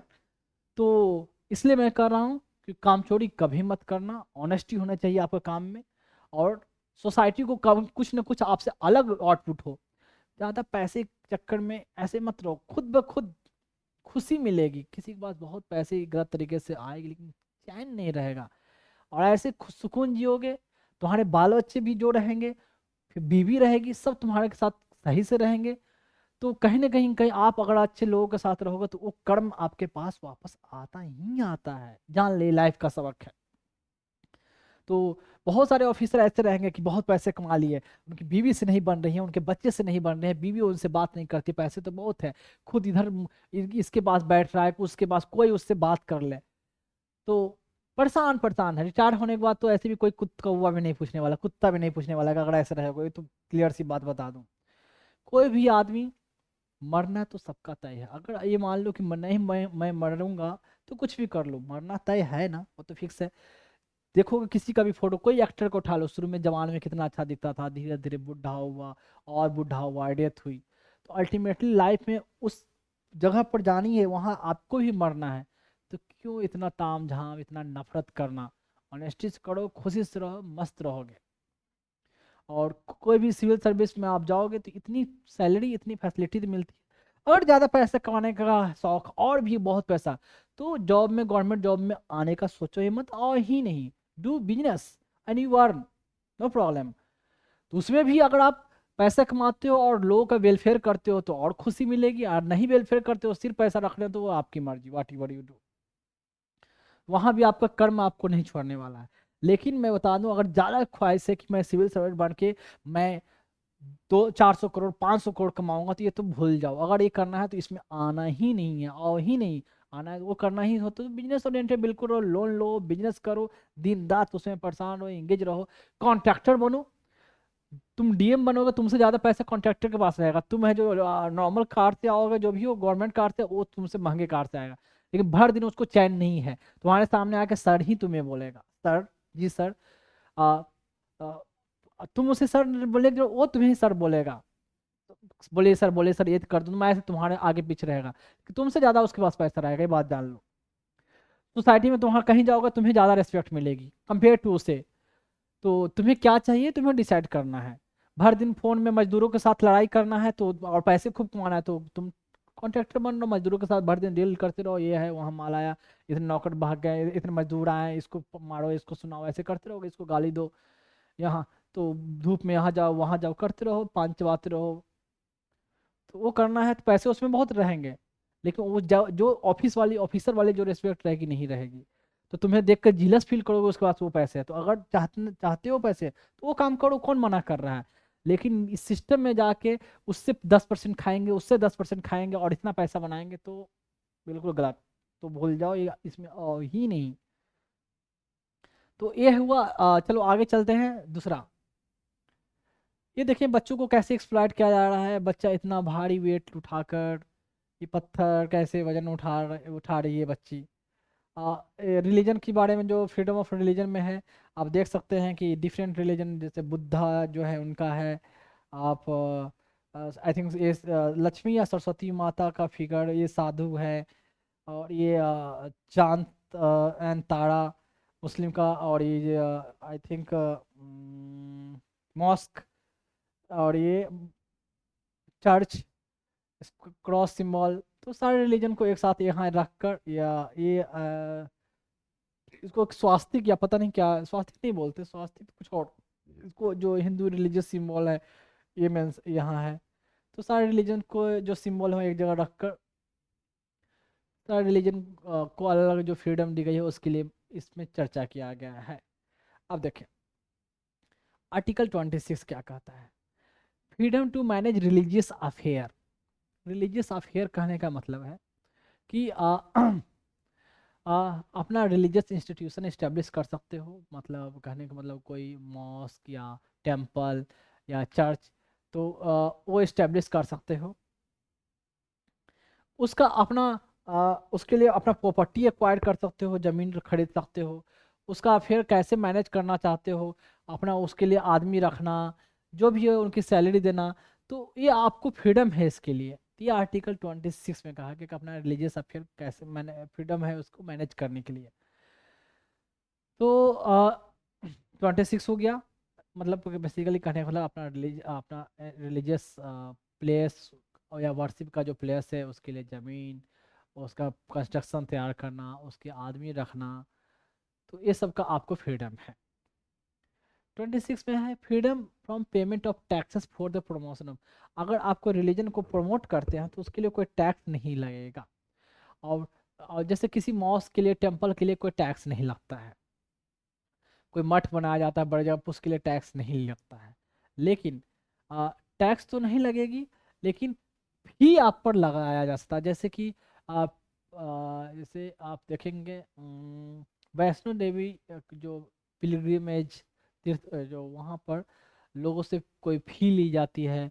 फिर ऐसे ही अ, एक और है, मतलब कोई रिलीजियस प्लेस पर जहाँ है उसके लिए एक फ़ी कलेक्ट किया जाता है लोगों से, ताकि उस फी को लेकर वहाँ उस हिसाब से फैसिलिटी दी जाती है सरकार के लिए, रोड का निर्माण, जगह जगह पर पानी का, वॉशरूम का, टॉयलेट का, तो उसके लिए सरकार फ़ी कलेक्ट कर सकती है। तो ये हुआ 27। 28 का 28 है freedom from attending religious instruction और worship in certain educational institution. मतलब कुछ सर्टेन एजुकेशनल इंस्टीट्यूशन में रिलीजियस इंस्ट्रक्शन को तो मतलब फ्रीडम फ्रॉम अटेंडिंग, कोई मतलब कहने का मतलब हुआ freedom from attending religious instruction और worship in certain educational institution. कुछ एजुकेशनल इंस्टीट्यूशन में रिलीजियस इंस्ट्रक्शन और वर्शिप को अटेंड करने के लिए इसकी आपको फ्रीडम है। कहने का मतलब क्या है कि कुछ इंस्टीट्यूशन में अगर आप चाहते हो कि हम रिलीजियस वर्शिप हो रहा है या रिलीजियस से कोई इंस्ट्रक्शन हो रहा है उसमें हम अटेंड करें या ना करें, उसका आपको आप पर निर्भर करता है। अगर कोई माइनर बच्चा है तो उसमें गार्जियन कंसर्ट दे। जैसे कोई अगर एजुकेशनल इंस्टीट्यूशन अगर गवर्नमेंट के द्वारा इस्टेब्लिश है, गवर्नमेंट एडमिनिस्टर कर रही है, गवर्नमेंट के द्वारा फंडेड है, तो उसमें कोई रिलीजियस इंस्ट्रक्शन परमिटेड नहीं है, कोई रिलीजियस इंस्ट्रक्शन नहीं होगा, बिल्कुल न्यूट्रल। कोई किसी ट्रस्ट के द्वारा इस्टेब्लिश अगर किया गया है तो उसमें रिलीजियस इंस्ट्रक्शन परमिटेड है, ठीक है। तो ट्रस्ट या इंडोमेंट के द्वारा कहा जाता है, रिलीजियस इंस्ट्रक्शन परमिटेड है। कोई इंस्टीट्यूशन सिर्फ रिकॉग्नाइज स्टेट के द्वारा लेकिन फंडेड स्टेट के द्वारा नहीं है तो उसमें रिलीजियस इंस्ट्रक्शन भी परमिटेड है, लेकिन उस केस में इंडिविजुअल की विश पर डिपेंड करता है, या अगर माइनर है तो उसके गार्जियन विश कर सकते हैं कि वहाँ अगर कोई रिलीजियस इंस्ट्रक्शन होता है, रिलीजियस एक्टिविटी होती है, हवन हो या कीर्तन हो, वाटिवर हो, या आप बोल सकते हो सामूहिक रूप से कोई नमाज वहाँ पढ़ने की प्रक्रिया हो, तो उसमें अटेंड करे या ना करे तो इंडिविजुअल की अपनी इच्छा पर डिपेंड करती है। इसके लिए उनकी फ्रीडम दी गई है, freedom from attending religious instruction और worship in certain educational institution. तो ये है 28 का प्रोविजन। लंबी चौड़ी और भी कुछ बातें हैं, बाद में डिस्कस करूंगा। अब है 5th पॉइंट है कल्चरल एंड एजुकेशनल राइट। तो आर्टिकल 29 से 30 दो आर्टिकल है, इसमें कल्चरल एंड एजुकेशनल राइट दिया गया है। तो कहते हैं protection of language script and culture of minority. तो यहाँ देखें माइनॉरिटी यहाँ भले मेंशन है, लेकिन इसमें जब डिटेल बताऊंगा तो यहाँ मेजॉरिटी और माइनॉरिटी दोनों के लिए, किसी के लिए जब मेंशन होता है any section of the society, ये मेंशन होता है any section of the society having right to protect his language script culture, ऐसे है इसका जब डिटेल मेंशन होगा। तो कहने का मतलब सोसाइटी के किसी सेक्शन को अपना लैंग्वेज, भाषा, अपना स्क्रिप्ट, लिपि और अपना कल्चर उसको प्रिजर्व करने का उसका अधिकार है। इसमें कोई इंटरफेयर नहीं कर सकता। यहाँ तो लैंग्वेज को प्रमोट करने के लिए कोई भाषण भी दी जा रही है, पॉलिटिकल स्पीच भी दिया जा रहा है, मतलब आप कह सकते हो कि चुनाव प्रचार के टाइम पे, तो उससे भी इलीगल नहीं माना जाता है कि लैंग्वेज को प्रमोट करने के लिए, साउथ इंडिया में बड़ा लैंग्वेज को प्रमोट करने के लिए, कन्नड़ा लैंग्वेज को अपने प्रमोट करने के लिए पॉलिटिकल लीडर स्टेटमेंट देते हैं, तमिल लैंग्वेज प्रमोट करने के लिए, खासकर तमिल कन्नड़ा ज़्यादा चलता है, ये प्रमोट करने के लिए बार बार ऐसे पॉलिटिकल न्यूज आती रहती है बार बार। केरला का तो ऐसा नहीं आता और आंध्रा का भी नहीं आता, पर एक कर्नाटका और तमिलनाडु बार बार न्यूज में आते रहते हैं। जो भी हो सब तो अपने ही हैं, तो कुछ नादान है जो नादानी तरीके करते रहते हैं, हमें उससे मतलब नहीं, लेकिन जो भी हो सारे अपने ही हैं, सबसे हमें लगाव रखना है और सबको अपना ही मानना है। तो ये हुआ language script and culture. Culture भी है वैसे कि अपना कल्चर डिस्टिंक्ट कल्चर है उनका, तो आप अपना प्रिजर्व कर सकते हो, उसमें कोई आपके कल्चर को इंटरफेयर, कोई बाधा नहीं डाल सकता। अब है right of minority to establish and administer educational institution. जो माइनॉरिटी हैं, यहाँ माइनॉरिटी मतलब कहने का मतलब रिलीजियस माइनॉरिटी भी हो गया और एजुकेशन आप कह सकते हो क्या कि लैंग्वेज के बेसिस पर जो माइनॉरिटी है या रिलीजन के बेसिस पर जो माइनॉरिटी है, दोनों के लिए ये है। तो इस्टेब्लिश कर सकते हैं अपना एजुकेशनल इंस्टीट्यूशन, अपना पढ़ाई के लिए अपना जो भी चाहे उस हिसाब से इस्टेब्लिश कर सकते हैं। पर इस्टेब्लिश कर कर तो उस पर ऐसा नहीं कि एजुकेशनल इंस्टीट्यूशन इस्टेब्लिश किया पर सरकार की जो जैसे सबके लिए जो फैसिलिटी है, जो मतलब सबके लिए जो कानून है, या टैक्स का कानून कहो या लेबर लॉ से रिलेटेड या सिलेबस से रिलेटेड या टीचिंग का स्टैंडर्ड से रिलेटेड, वो कानून जो सरकार ने सारे कंट्री के सारे इंस्टीट्यूशन के लिए बनाया है वो आप पर भी इम्प्लीमेंट होगा। पर उनको एक दिया गया कि हाँ आप अपना एजुकेशनल इंस्टीट्यूशन बना सकते, इस्टेब्लिश कर सकते हो। और आप अगर कोई एजुकेशनल इंस्टीट्यूशन के लिए कोई प्रॉपर्टी आपके पास एक परचेज करके रखे हो, सरकार अगर बाय चांस उसे एक्वायर करती है कुछ अलग काम के लिए, तो उसके लिए प्रॉपर जब तक आपको compensation sufficient fair amount compensation न दे, तब तक कोई गवर्नमेंट उस प्रॉपर्टी को एक्वायर नहीं कर सकती। तो ऐसे है एजुकेशनल इंस्टीट्यूशन इस्टेब्लिश करने का राइट है। तो आर्टिकल है 30। अब देखें डिफरेंट कल्चर वाले लोगों के लिए डिफरेंट डिफरेंट जैसे ड्रेसिंग है, देख रहे हैं आप, ये चलता है खासकर साउथ इंडिया में, आप देखेंगे मूवी में देखेंगे। तो बस ये फोटो रखने का है।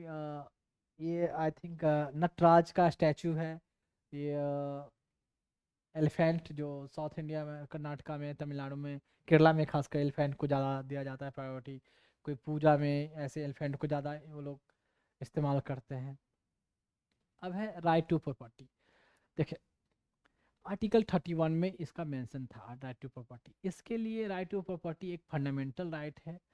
तो जब लैंड सेटलमेंट किया गया, मतलब और कहते हैं कि जमींदारी सिस्टम को एबोलिश किया गया, और लैंड को सेटलमेंट करने मतलब कहने का मतलब क्या हुआ था कि जमीन लैंड को गरीबों में बांटा जाएगा। एक सिर्फ जमींदार के पास जो ज़मीन बहुत ज़्यादा है उनके पास ऐसे नहीं होगी। एक इससे ज़्यादा ज़मीन किसी पर्सन के नहीं पास नहीं हो सकता। तो ऐसा हो गया तो भाई अब वो लोग अप्रोच किए कोर्ट में भाई कि राइट टू प्रॉपर्टी तुम्हारा फंडामेंटल राइट है, जो मेरा प्रॉपर्टी वो मेरा होगा। तो ये इस अधिकार को तो भाई कोई ले नहीं सकता, कोई हटा एबराइज नहीं कर सकता, कोई खत्म नहीं कर सकता। तो ऐसे ऐसे बहुत सारे बार बार कोर्ट में पिटीशन लिटिगेशन जो भी वो चल रही थी। तो इस आर्टिकल को फाइनली ये रिपील रद्द कर दिया गया। किसके द्वारा? 1978 में 44th अमेंडमेंट एक्ट है, जो मोरारजी देसाई गवर्नमेंट के टाइम में हुआ। और इसको इस राइट को इंक्लूड अब स्पेशली मेंशन कर दिया गया आर्टिकल 301, सॉरी 300A में। तो और वो है पार्ट 12, 12वीं पार्ट 12 ऑफ द कॉन्स्टिट्यूशन। जब मैं लास्ट में दिखाऊंगा तो कॉन्स्टिट्यूशन का एक समरी भी दिखाऊंगा, पार्ट 1 2 3 4 ऐसे करके बांट कर। तो इसमें ये जाना कि 300A में जानने की बात है, एग्जाम में लिखना पड़ेगा आंसर राइटिंग में। तो अब ये फंडामेंटल राइट नहीं रहा, अब लीगल राइट रहा। अब देखें कहने का मतलब क्या है, समझे। 300A में है, कॉन्स्टिट्यूशन में तो मेंशन है ना, तो ये कॉन्स्टिट्यूशनल राइट है। और इसको या तो लीगल राइट भी बोला जाता है और इसको constitutional right, but not a fundamental right. क्या डिफरेंस हुआ? अब यहाँ लीगल राइट मेंशन है, कोई बोलेगा whether right to property is a constitutional right, या कॉन्स्टिट्यूशन में मेंशन तो है ना स्पेशली कॉन्स्टिट्यूशनल राइट है। क्यों मैंने ये बात को फोर्स कर रहा हूँ? जब मैं शुरू में बताया था constitutional body, non constitutional body, statutory body, तो ऐसे यहाँ लीगल राइट मीन्स बोला हुआ, तो ये मत समझ लें कि ये लीगल राइट है, कॉन्स्टिट्यूशनल राइट नहीं है। कॉन्स्टिट्यूशन में मेंशन है। सिर्फ इसको स्टैट्यूटरी राइट कब बोलते हैं या सिर्फ लीगल राइट कब बोलते हैं? जब ये स्टैट्यूट एक्ट बनाकर मेंशन होता है ये राइट को, लेकिन संविधान में मेंशन नहीं होता तो कॉन्स्टिट्यूशनल राइट नहीं होता। कॉन्स्टिट्यूशन में अभी भी है, कॉन्स्टिट्यूशनल राइट है, या इसको लीगल राइट भी आप कह सकते हो, बट ये फंडामेंटल राइट नहीं है। अब डिफरेंस क्या हो गया कि अगर इसको इसमें कुछ राइट टू प्रॉपर्टी में कुछ अगर गवर्नमेंट कुछ चेंज करती है, कुछ बदलाव लाती है, उसके लिए गवर्नमेंट सिंपल मेजोरिटी से अपना चेंज कर सकता है। फंडामेंटल राइट के लिए क्या चाहिए? स्पेशल मेजोरिटी चाहिए। सिंपल राइट से कर सकता है। और फंडामेंटल राइट को जैसे आपके प्रॉपर्टी को कुछ सरकार ले लेती है, तो डायरेक्ट सुप्रीम कोर्ट में अंडर आर्टिकल 32 के जरिए अप्रोच कर सकते थे कि ये तो मेरा फंडामेंटल राइट है, इसको उल्लंघन हो रहा है। यहाँ पर डायरेक्ट सुप्रीम कोर्ट में अप्रोच नहीं कर सकते, क्योंकि ये this is not a fundamental right. आपको प्रॉपर प्रोसेस से डिस्ट्रिक्ट कोर्ट में जाना होगा, फिर डिस्ट्रिक्ट कोर्ट से फर्दर अपील करोगे, सुप्रीम हाई कोर्ट में जाओगे, हाई कोर्ट अलाउ करता है तो सुप्रीम कोर्ट ना अलाउ करता है तो SLP के जरिए, स्पेशल लीव पिटीशन के जरिए आप सुप्रीम कोर्ट में जाओगे अंडर आर्टिकल 142। क्लियर? तो ये डिफरेंस हुआ इसको इसमें लाने से। अब देखें तो ये रिपील कर दिया गया। अब एक्सेप्शन टू फंडामेंटल राइट, ये जानने की जरूरत है जी। तो फंडामेंटल राइट के जो है कि कुछ एक्सेप्शन हैं, जैसे आर्टिकल 31A B C। कहने का मतलब ऐसे इन केसेस में फंडामेंटल राइट को सुपीरियरिटी को कम कर दिया गया। कैसे? कहा गया कि ऐसे केसेस में इन राइट के जरिए कुछ अगर फंडामेंटल राइट का अगर कटेल होता है, इन्फ्रिंजमेंट होता है, या कोई लॉ बनाया जाए जो फंडामेंटल राइट से इनकंसिस्टेंट हो, तालमेल नहीं हो, तो उसको नल एंड वाइड नहीं किया जा सकता। जैसे देखिए आर्टिकल 31 में कहा जाता है saving of laws providing for acquisition of state ये फर्स्ट कॉन्स्टिट्यूशनल अमेंडमेंट एक्ट 1951 के द्वारा जोड़ा गया। इसमें 5 ऐसे कुछ कानून हैं जिनको कहा गया क्या कि अगर इस कानून को इम्प्लीमेंट करने के लिए अगर सरकार इस इम्प्लीमेंट करती है इसे कुछ प्रोविज़न है, 5 प्रोविज़न, तो अगर उसके प्रोविज़न को इम्प्लीमेंट करते हुए अगर आर्टिकल 14 और 19 का उल्लंघन होता है तो उसे नल एंड वाइड नहीं माना जा सकता। यहाँ ये है, यहाँ ई स्टेट का मतलब है कि कहीं सरकार 2 कॉरपोरेशन को मिला मल करती है या माइनिंग लीजेज पर कंट्रोल करती है। मतलब ये है जो इंडस्ट्री, कॉमर्स और एग्रीकल्चर लैंड रिफॉर्म से रिलेटेड राइट से मैटर है। एग्रीकल्चर लैंड रिफॉर्म, इंडस्ट्री और आप कह सकते हो कॉमर्स, इससे रिलेटेड मैटर है जिसमें 5 प्रोविज़न स्पेशली है और डिटेल में मैं वहाँ बताऊँगा, बस मोटा मोटी बता दूँ। जैसे सरकार किसी बोर्ड ऑफ डायरेक्टर पर कंट्रोल करती है, अगर अपना कंट्रोल 2 कॉरपोरेशन को मिलाती है, कहीं के ज़मीन जगह को कब्जा अपने अंडर लेती है, या कह सकते हो माइनिंग लीजेज को कंट्रोल करता है, ऐसे ऐसे। तो उस केसेस में आ, आ, उस केसेस में उस उस मतलब कह सकते हो उस एक्ट को नल एंड वॉइड इस आधार पर नहीं किया जा सकता कि ये 14 राइट इक्वलिटी बिफोर लॉ, मतलब राइट टू इक्वलिटी, मतलब कह सकते हो आर्टिकल 14 एंड जो 6 राइट जो 6 राइट ऑफ फ्रीडम जो दिए गए हैं आर्टिकल 90 में, freedom of speech, expression, assembly, association, उसका इन्फ्रिंजमेंट होता है। तो ये चीज़ अप्लीकेबल नहीं होगा, ऐसा आप नहीं कर सकते।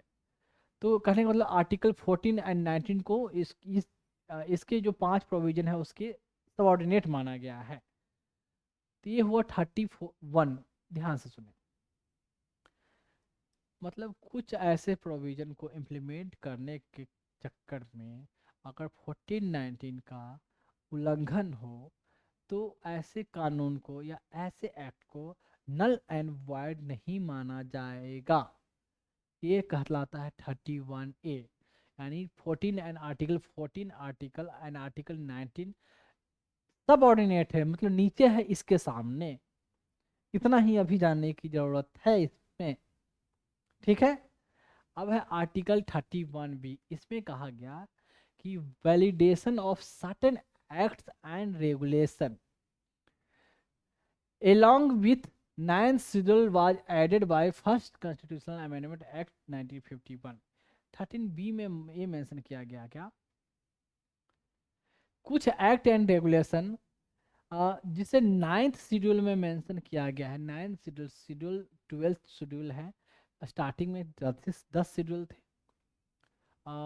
10 नहीं, आई थिंक 8 9 10। स्टार्टिंग में कुछ 8 शेड्यूल थे, बाद में धीरे धीरे शेड्यूल जोड़ते गए। स्टार्टिंग में 8 9 10 शेड्यूल थे। तो एक मिनट, 8 9 10 11, हाँ 8 ही शेड्यूल थे। जब कॉन्स्टिट्यूशन शुरू में फॉर्म फ्रेम किया गया तो 8 शेड्यूल थे। तो 9 शेड्यूल जोड़ा गया। आर्टिकल 13B में बोला गया कि जो भी एक्ट एंड रेगुलेशन 9 शेड्यूल में जोड़ा गया जाए तो उसको नल एंड वाइड नहीं किया जा सकता, उस पर जुडिशियल रिव्यू नहीं किया जा सकता, उसको जुडिशरी उसमें कोई इंटरफेयर नहीं कर सकती। इसमें ये मेंशन था। बाद में सुप्रीम कोर्ट बोला कि नहीं, जुडिशियल रिव्यू बेसिक फीचर है।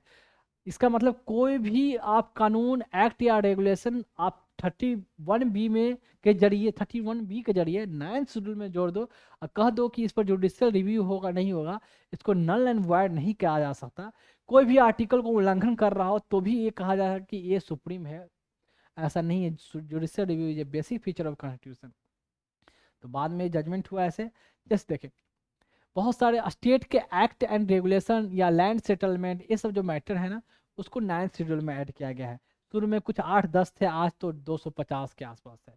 जैसे जैसे तमिलनाडु में जो रिजर्वेशन है अभी ना, लगभग कहते हैं कि 768% रिजर्वेशन है वहाँ। सुप्रीम कोर्ट ने बोल रखा है कि यार कि मैक्सिमम रिजर्वेशन 50% से ज़्यादा नहीं होना हो सकता है, उससे ज़्यादा 50% ज़्यादा। उसकी रिजर्वेशन 68% है। उसको क्या है 9th शेड्यूल में डाल दिया गया था और नाइन्थ शेड्यूल के जरिए उसको इम्यून कर दिया गया कि जुडिशियल रिव्यू से परे है ये। बाद में सुप्रीम कोर्ट ने बोला कि जो जो act and regulation Kesavananda Bharati के जजमेंट 1973 के बाद से नाइन्थ शेड्यूल में डाला गया है, वो जुडिशियल रिव्यू उसका नहीं हो सकता मामला, लेकिन उसके बाद जो जो हुआ है उस पर जुडिशियल रिव्यू होगा ही होगा। तो वो उसका, जैसे कि महाराष्ट्र में जो मराठा का जो रिजर्वेशन की जो बात थी, तो उसको जो सुप्रीम कोर्ट ने नल एंड वॉइड किया कि जो 50% से ज़्यादा रिजर्वेशन में जा रहा है। जो तमिलनाडु में है 1992 में ही वो रिजर्वेशन धीरे धीरे करके बढ़ते बढ़ते उतना पहुंच गया, 1992 से चला आ रहा है। तो आप बोलोगे कि अभी तक उसको नल एंड वॉइड क्यों नहीं किया गया, ये बात है। तो ये मैटर सुप्रीम कोर्ट में है, पर कहाँ मैटर है किसी को पता नहीं है अभी, कहाँ फंसा हुआ इस पर क्यों नहीं भाई। जैसे जब नोटबंदी आया, जिसको कहते हैं डीमोनेटाइजेशन हुआ, उसका डिसीजन कब हुआ, मात्र 1 साल पहले। डीमोनेटाइजेशन कब का हुआ, 16 के आसपास में ही, 2016-17 जो भी, उस समय ही डीमोनेटाइजेशन हुआ। और कोर्ट में जजमेंट, उसका फैसला कब आया, अभी 2014 के आसपास, 23-24 के आसपास, उतने सालों बाद। इसका भी मैटर कहा जाता है कि पेंडिंग पड़ा हुआ है सुप्रीम कोर्ट में। तो जजेज कहाँ पेंडिंग है, आगे सुनवाई क्यों नहीं हो रही है पता नहीं। या तो ये भी रीजन हो सकता है कि उतने दिन से इम्प्लीमेंट है, अगर अभी तोड़ दिया या इसको नल एंड वॉइड कर दिया जाए तो कितने लोगों को जो रिजर्वेशन मिल रही है वहाँ वहाँ हाहाकार मच जाएगा, पूरा law and order situation uncontrol हो जाए। माइट भी इसके डर थे कि भाई जो उतना दिन से चला रहा है इसको अगर भंग किया, इसको हटाया, नल एंड वॉइड किया तो क्या हो जाएगा। एक जल्लीकट्टू का मैटर मुझे याद है। जल्लीकट्टू जानते होंगे आप, कि उसमें क्या होता है कि भैंस सांडों के साथ क्या होता है कि वो लोग एक खेल होता है उनका, एक कल्चरल या रिवाज है उनका, कि पर्सन सांड को कंट्रोल में करेगा, उसके बॉडी मतलब जो भी हो ऐसे ऐसे फाइटिंग करना, पता नहीं ऐसे सिस्टम है। तो वो कहते हैं कि हमारा जल्लीकट्टू हमारा है जो कल्चरल हमारा ट्रेडिशन है। तो ऐसे उस खेल में बहुत सारे लोगों की मरते भी हैं। मैं पेपर में पढ़ा करता था उस समय, आई थिंक ये बताता हूँ, बात है 2013-14 2012-13 की ही बात है। अक्सर लोग पेपर वहाँ के पेपर में, चूँकि मैं खुद पौंडीचेरी में रहता था, मतलब तो जिपमर में, तो वहाँ के पेपर पर न्यूज़ पेपर पढ़ता था, तो वहाँ की लोकल न्यूज़ तो ज़्यादा आएगी ना, तो अक्सर आता था। लेकिन जब एक गवर्नमेंट ने ऑर्डिनेंस लाकर जब ये कहा कि जल्लीकट्टू को बैन किया, तो पूरे तमिलनाडु में हाहाकार हंगामा, पूरा प्रोटेस्ट हुआ। ये हमारा कल्चरल ट्रेडिशन है, हमारा राइट है, इसको आप कैसे बैन कर सकते हो। फाइनली उस ऑर्डिनेंस को विड्रॉ किया गया। तो ऐसे ही मतलब ऐसे ही हुआ कि इसमें हम ज़बरदस्ती हमारे कल्चर को, हमारे आइडेंटिटी को, यहाँ तक कि आई थिंक मुझे याद है कमल हसन जो एक्टर हैं, उसने भी इस बात को अपोज किया कि भाई नहीं नहीं नहीं, जल्लीकट्टू हमारा सदियों से चला आ रहा है, इसको सोचो। तो मैं ये नहीं कहूँगा Kamal Haasan is a great person, very educated person, ऐसा तो नहीं कहूँगा, क्योंकि देखो मैंने पहले ही बोला है, एजुकेशन होगा होगा भी, कोई बड़ा पोस्ट भी हो तो अलग बात है, एजुकेशन होना और समझदारी होना ये अलग चीज़ है। तो खैर, तो क्यों आखिर अभी तक उस 68% रिजर्वेशन को मेंटेन है, स्टेटस क्यों, मतलब स्टेटस क्यों मतलब मेंटेन, जैसा उस उस अवस्था में अभी तक पड़ा हुआ है, क्यों, डोंट नो। तो ये हुआ 13(1)(b). अब है, तो टॉपिक खत्म होने के बाद मैं बता दूं, थोड़ा सा मैं अपने चैनल के बारे में कोई प्रमोट एडवर्टाइज नहीं कर रहा, बस थोड़ा सा बताना पड़ता है। ये हमारे चैनल जो आप यूट्यूब पर जो देख रहे हो उसका तो नाम ऑलरेडी पता चल गया होगा, तभी आप खोल कर देख रहे हो। तो ये यूट्यूब पर चैनल इस नाम से है, और मेरी जहाँ भी लोगो होगी हमारा तिरंगा वो होगा। फेसबुक पे, ट्विटर पे, जिसको एक्स बोलते हैं, या यूट्यूब पे या इंस्टाग्राम, वेरीवर। तो इसकी जो आईडी होगी इस नाम से देख सकते हैं, ऐसे इसे सर्च कर सकते हैं। क्या है, @Dr.Vikas IAS, ठीक। एंड नेक्स्ट चलते हैं, और जैसे सब लोग बोलते हैं, या एज यू विश, जैसे फॉलो करो, क्या बोला जाता है, like, subscribe and follow, something something like that, तो योर विश। अगर अच्छा लगे तो ही करेंगे, अगर बेनिफिट हो रहा है तो ही करेंगे, कोई कंपलसरी, कोई दबाव ऐसा नहीं है, ठीक है। खुद अगर लगा कि हाँ हमने समथिंग डिफरेंट अचीव किया, कुछ मुझे अच्छा मिला, देन ओनली, कोई कंपलसरी नहीं है। और जो मैंने कोशिश की है बेस्ट से बेस्ट देने की, मैंने अपने बच्चों के लिए कोशिश की है। और ये इंस्टाग्राम का है, इंस्टाग्राम का ये लोगो, जैसे यहाँ यूट्यूब का लोगो था, ये इंस्टाग्राम का लोगो है। और जो हमारी जो आईडी है ये पता नहीं है, थोड़ा आगे पीछे हो गया है, इसमें एक साथ होनी चाहिए था, पता नहीं, मैं स्लाइड में करता हूँ तो ये आगे पीछे हो जाता है, मैंने पहले भी बताया है। तो एक साथ में ही होगी, dr.and vikas_ias।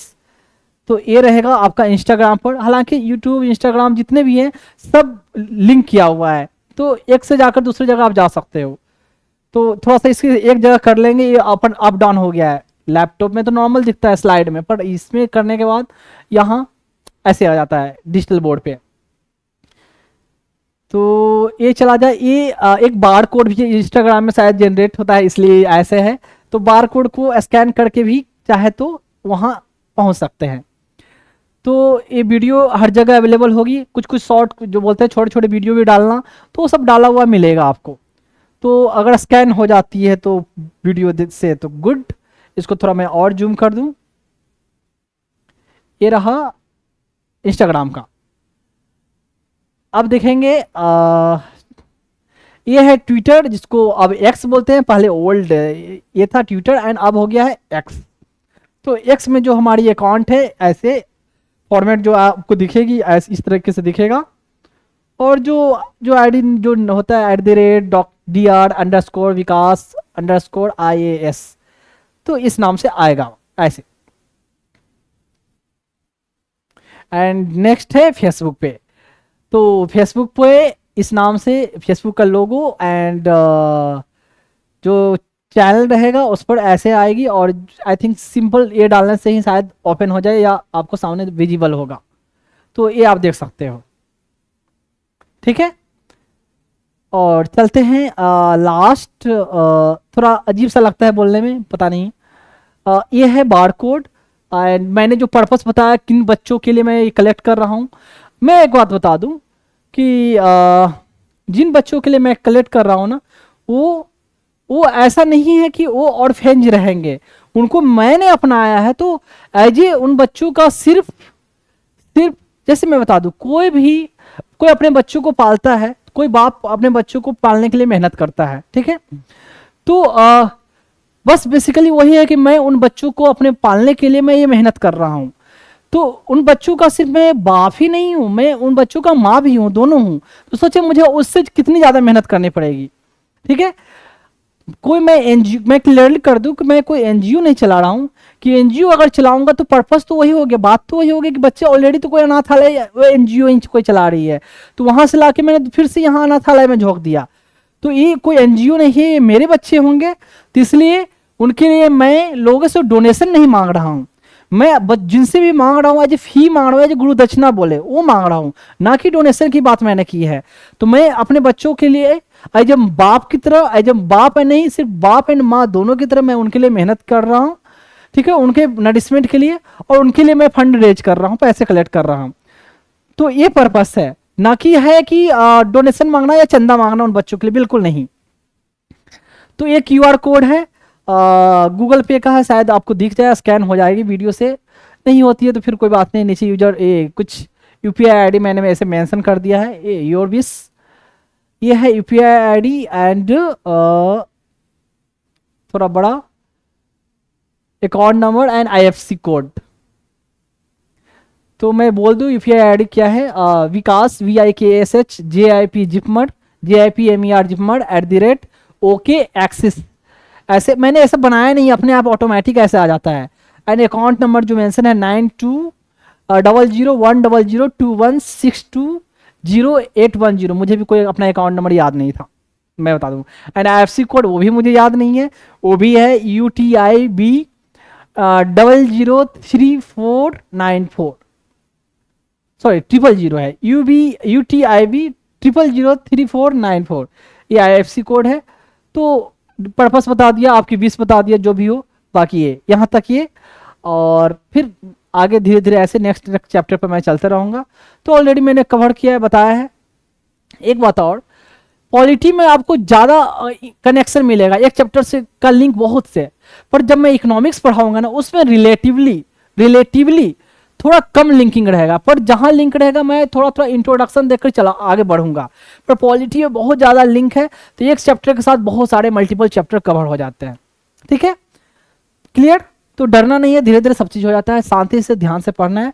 और मैंने ऐसे पढ़ाया है कि यहाँ तक कि बच्चा बच्चा तक मैंने ऐसे पढ़ाया कि अगर 10th क्लास का बच्चा हो, अगर वो टाइम दे, ध्यान से देखे, आराम से फोकस करे, तो वो आसानी से समझ सकता है। ठीक है, तो आपको इसमें आपको सिर्फ इंटेलिजेंट के साथ इंटेलिजेंट की जरूरत नहीं है, साथ में आपको इसके लिए क्या है, पेशेंस की जरूरत है कि आप ध्यान से सुनो, बैठो, पढ़ो, तो ही आप समझ सकते हो। ठीक है, तो मैंने हर पहलू को जो मैंने बताया है कि हर एस्पेक्ट को मैंने कवर की है। तो यहाँ तक इतना, बाकी बहुत सारी डिटेल बाकी जब बीच बीच में तो आते ही रहता है, तो आगे मैं बताते रहूँगा, या अभी जो बताते रहूँगा ऑलरेडी कवर हो चुका है। मैं बता चुका हूँ पहले भी कि ऑफलाइन ऑलरेडी मैंने ऑलमोस्ट खत्म कर दिए है, पर ऑनलाइन जो कंटेंट है वो अब आपको अवेलेबल हो रहा है ऑनलाइन के फॉर्म में। क्लियर है? तो अभी तो पॉलिटी वाली मिलेगी आपको, बाद में उसके बाद आपको इकोनॉमिक्स की क्लासेस मिलेगी आपको ऑनलाइन फॉर्म में।